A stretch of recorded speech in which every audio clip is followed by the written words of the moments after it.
გოგო, ბიჭი თუ ტყუპები. საკმარისია ცოლ-ქმარმა შეიტყოს, რომ უახლოეს 9 თვეში მშობლები გახდებიან, იწყება დაუსრულებელი მსჯელობა და ვარაუდი მომავალი პატარა სქესის თაობაზე. ამიტომ ალბათ გაინტერესებთ კონკრეტულად როდის ხდება სქესის ფორმირება. რაზეა დამოკიდებული გოგოს, ბიჭის ან ტყუპების დაბადება. ასევე რა ფაქტორები განსაზღვრავს ტყუპების მსგავსებას და საერთოდ მითია თუ რეალობა ბავშვის სქესის წინასწარი დაგეგმვა. ამ ძალიან მნიშვნელოვან თემაზე და ძალიან ბევრ საინტერესო კითხვაზე პასუხს გასცემს რეპროდუქტოლოგი, გინეკოლოგი მანანა გალობლიშვილი. დილამშვიდობის. დილამშვიდობის. მადლობა რომ ხართ პირველ რიგში ჩვენთან. სტუმრად, ეს თემა არ კარგავს აქტუალობას და ძალიან ლოგიკურიც არის. მაგრამ შეიძლება თუ არა განსაზღვრა, წინასწარ ვიცოდეთ, გოგო არ ზუსტად ვიცოდეთ, გოგოა, ბიჭია თუ ტყუპებია. ტყუპებზე კიდევ უფრო ადვილია ხოლმე ვარაუდი თუ მიუხედავად იმისა, რომ ძალიან ბევრს წერენ და მე პირადად ძალიან ბევრი ესეთი ვიდეო თუ პოსტი მიუძღვენი, მაინც დღესაც კი მოდიან პაციენტები, რომლებიც ითხოვენ, ესე ვთქვათ, რომ დაუგეგმოთ სქესი, ან წერენ ამის შესახებ. და იმისათვის რომ გავიგოთ ეს შესაძლებელია თუ არა, ძალიან მარტივად ახსნი, როგორ ხდება სქესის განსაზღვრა ბუნებაში, ასე ვთქვათ, ხო, ადამიანის ორგანიზმში.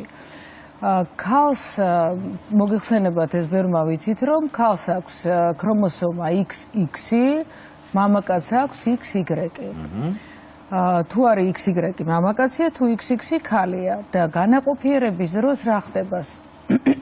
სპერმატოზოიდი ანაყოფიერებს კვერცხუჯრედს. კი ბატონო. კვერცხუჯრედი ქალს აქვს მხოლოდ კვერცხუჯრედები. უკაცრავად. ქალს აქვს მხოლოდ კვერცხუჯრედები. სპერმატოზოიდი არ აქვს, ხო? ყველა კვერცხუჯრედი არის XX. და სპერმატოზოიდები ყველა არ არის Y, ზოგი არის Y და ზოგი არის X. ანუ რა გამოდის, რომ კვერცხუჯრედს გაანაყოფიერებს ან X, ან Y სპერმატოზოიდი, ხო ესეა? აქედან გამომდინარე გამოდის, რომ ემბრიონი იქნება XX თუ გაანაყოფიერა X სპერმატოზოიდმა და XY თუ Y-მა გაანაყოფიერა. ანუ რაზეა დამოკიდებული? მამაკაცზე, ხო ეს? აი ეგ მამაკაცის სპერმატოზოიდზე, რომელმა სპერმატოზოიდმა გაანაყოფიერა. ანუ ეს რაღაც თანაფარდობა მამაკაცის შემთხვევაში, ხო, სპერმატოზოიდში არსებული XX და XY ქრომოსომები თანაბრად არის თითოეულ მამაკაცში, თუ აი აქაც შეიძლება, იმიტომ რომ როგორც მეც მომეწოდა ინფორმაცია, სქესი ნამდვილად არის განპირობებული მამაკაცისგან. ანუ რომ აი გოგოების მამა, ბიჭების მამა და ეს ასია თუ ესეც მითების იცით რა არის? ზუსტად 50-50-ზე არის თუ არა, აი 50X და 50Y, ეს ამის დათვლა მოგეხსენებათ არის შეუძლებელი, ხო? ამიტომ ჩვენ არ ვიცით, მაგრამ არის ორივე სპერმატოზოიდი, რომელიც არის X-იც, რომელიც არის Y-იც. დიახ. და ის რომ ხო არის ესეთი აზრი, რომ აი ქალებში მაგალითად, ქალებში უკვე აღარ ვამბობთ, ხო, დავადგინეთ, რომ მამაკაცი განსაზღვრავს ეს პირველი და განსაზღვრავს უფრო დეტალურად მამაკაცის სპერმატოზოიდი და ამბობენ, რომ მამაკაცის მარცხენა და მარჯვენა სათესლე ჯირკვალი შეიცავს სხვადასხვა ანუ გოგოს და ბიჭს. ესე ცალ-ცალკე. ქალებშიც არა, მე არ ვამბობ ამას. ამას ამბობენ ხშირად. მე ეს ვიცი ადამიანებისგან, რომლებიც მე მეუბნებიან, ეს მითია რასაკვირველია. ასევე ამბობენ, რომ ქალს აქვს მაგალითად საკვერცხე ერთი გოგო და მეორე ბიჭი და ეს ყველაფერი არის მითი. არის როგორც X, არის ასევე Y, რომელი გადაწყვეტს, რომელი აჯობებს სხვა, რომელი გაიმარჯვებს და გაანაყოფიერებს კვერცხუჯრედს, ეს წინასწარ ჩვენ არ ვიცით და თუმცა გამარჯვებულია ყველა შემთხვევაში. შეუძლებელია, ერთ-ერთი ყოველთვის გამარჯვებულია და როდესაც არის ამბობენ რომ კვერცხუჯრედი თვითონ წყვეტს რომელს მიიღებს რაღაც ესეთის რაღაც განწყობას ქმნის გარდა იმისა რომ კაცი არის ასე ვთქვათ გამსაზღვრელი სქესის კვერცხუჯრედი წყვეტს რომელს სპერმატოზოიდს მიიღებს და რომელს არა რომელიც მოეწონება ხო რაღაც არის იქაც ესეთი გუნების ენა ალბათ ბევრი რაღაცა არის რაც ჩვენ ბოლომდე არ ვიცით მაგრამ ფაქტია, რომ აი ერთი უცნაური ხშირად მიფიქრე ამაზე, რომ აი მამაკაცი ყოველ ეაკულაციაზე, ესე ვთქვათ, ხო, გამოყოფს 10 მილიონობით სპერმატოზოიდს. წარმოიდგინეთ და ქალი მთელი აი menstruaციიდან menstruaციამდე, ხო, სადღაც ერთი თვეა დაახლოებით. გამოყოს მხოლოდ ერთ ცალს კვერცხუჯრედს, როცა მისი საკვერცხე გადაწყვეტს. აი ეს ერთი საკვერცხე უნდა გაანაყოფიეროს 10 მილიონობით სპერმატოზოიდმა ერთ-ერთმა. და რა საჭიროა ამდენი სპერმატოზოიდი, ხო? ეს არ ვიცით. მაგრამ სხვა სპერმატოზოიდები მას ეხმარებიან ამაში. აი ამ საბოლოო დანიშნულების ეხმარება იმისთვის, რომ გაანაყოფიეროს. მაგრამ ახლა სქესის განსაზღვრაზე ვსაუბრობთ. ადრე იყო ესეთი წარმოდგენა თუ მიდგომა, რომ თითქოს ქალისა და მამაკაცის შემთხვევაში რაღაცა 3 და 4 წელიწადში ერთხელ მიდის სისხლის განახლება. აი ესეთი მოსაზრება იყო ჩემი ეხლაც არის, ხო? და თითქოს ამბობდნენ, რომ ვისი სისხლის უფრო ახალი განახლებულია, დედის ან მამის, ბავშვის სქესიც ამაზე დამოკიდებული და მე ვიჭეკი და ვითვლი. ხო, რაღაც გამოთვლები ვერ გამოვთვალე. ეს მარტ რეალობა თუ ესეც მითია, რომ შეიძლება ამით რაღაცა განსაზღვრო. მითია, კიდე არის ესეთი საინტერესო მითი, რომ რადგან ბიჭი არის XY და გოგო XX, ხო? რომელი უფრო მძიმეა? XX, ხო ესეა. ანუ ის თქვენ უფრო იცით. არა, უბრალოდ მარტივად რო წარმოვიდგინოთ, უფრო მეტი აი რომ დაწერო ესე XX, უფრო ბევრია, ხო, XY უფრო მსუბუქია. ანუ ეს არის თეორია, ეს თეორია, რომ თითქოს აი ის რომელიც უფრო მსუბუქია, ის უფრო სწრაფად მოძრაობს და აი ესეთი ამიტომ სქესობრივი აქტი უნდა მოხდეს უფრო ხშირად, როცა ბიჭი იბადება და უფრო იშვიათად, როცა გოგო და ასე შემდეგ.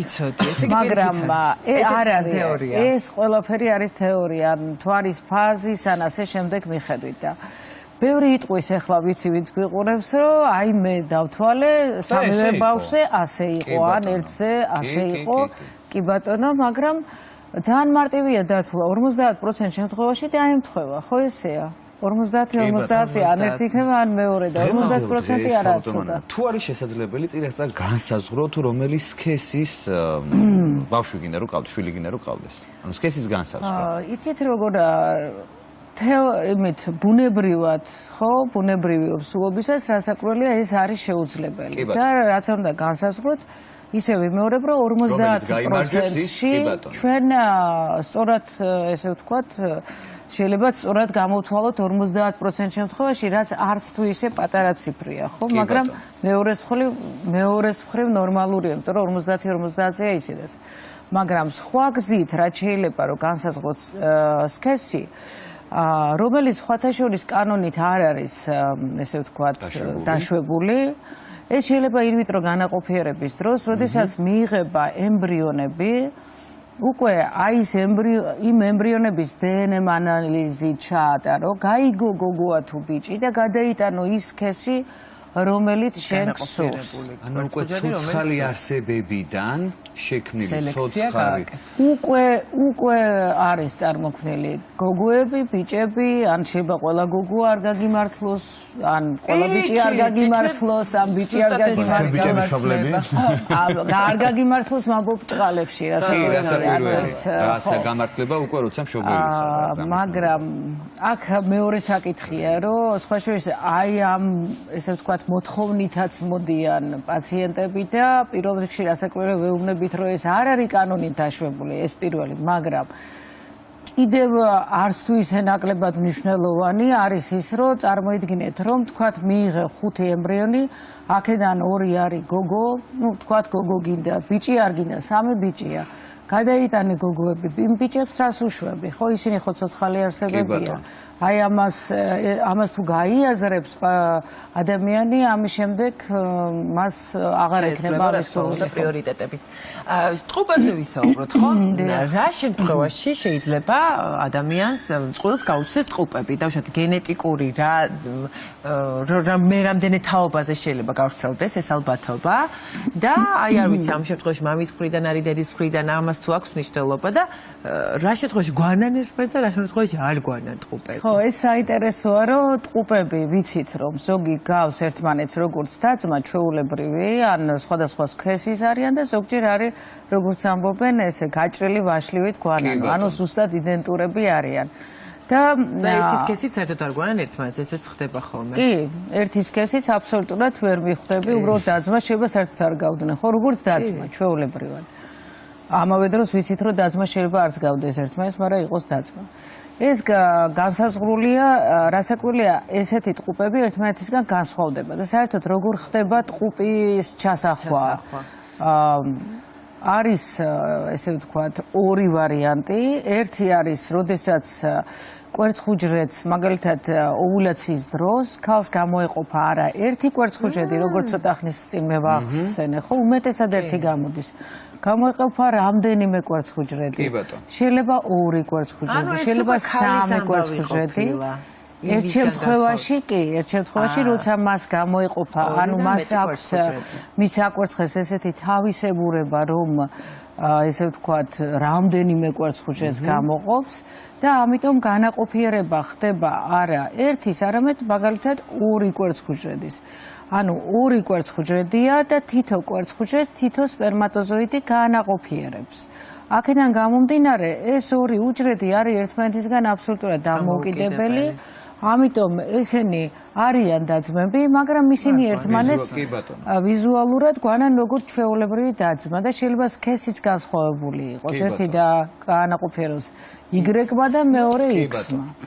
და მეორე ვარიანტი, როდესაც არიან ერთნაირები იდენტურები, ეს არის, როდესაც ერთ კვერცხუჯრედს ანაყოფიერებს ერთი სპერმატოზოიდი, მაგრამ რატომღაც და ნამდვილად დღეობით არ არის დადგენილი რატომ. აი მისი განვითარების პირველ ეტაპზე ჯერ კიდე ზიგოტის სტადიაზე ხდება მისი გაყოფა. ანუ 23 ქრომოსომა კვერცხუჯრედის 23 ქრომოსომა სპერმატოზოიდის როცა უერთდება, ხო, წესით ერთი უნდა განვითარდეს ეს, მაგრამ სწორედ აი ამ პირველ ეტაპზე, ზიგოტის ეტაპზე ხდება რატომღაც ამ ერთი უჯრედის გახლეჩვა და გამოდის ორი დამოუკიდებელი უჯრედი ერთი ზიგოტისგან და ამიტომაც ამას უწოდებენ ერთზიგოტიან ტყუპებს. ანუ ორი ნაყოფი. ეხლა რა ხდება, რადგან ორივეს შექმნაში მონაწილეობდა ერთი სპერმატოზოიდი და ერთი კვერცხუჯრედი, ამიტომ მათი დნმ პრაქტიკულად ერთნაირია. ამიტომ ისინი ერთმანეთს გვანან, ფაქტიურად იდენტურები არიან და ну ეხლა გარემო პირობებიდან გამომდინარე შეიძლება მერე და მერე ცოტათი განსხვავდებოდნენ ერთმანეთისგან. კი ბატონო და თაობაზეც რო ვისაუბროთ, მე რამდენად შეიძლება გამეორდეს. ეხლა რამდენად გენეტიკურად განწყობა არსებობს თუ არა ტყუპების, დიახ არსებობს, მაგრამ ერთზიგოტური, აი რაც ვახსენეთ, იდენტურების გენეტიკური განწყობა პრაქტიკულად არ არის დადგენილი, მაგრამ ორზიგოტურის კი, ანუ აქ ეს არის დაკავშირებული უკვე ქალის უნართან, რომ რამდენიმე კვერცხუჯრედი ერთ ოვულაციაზე გამოუშვას, ესე ვთქვათ, მოამწიფოს.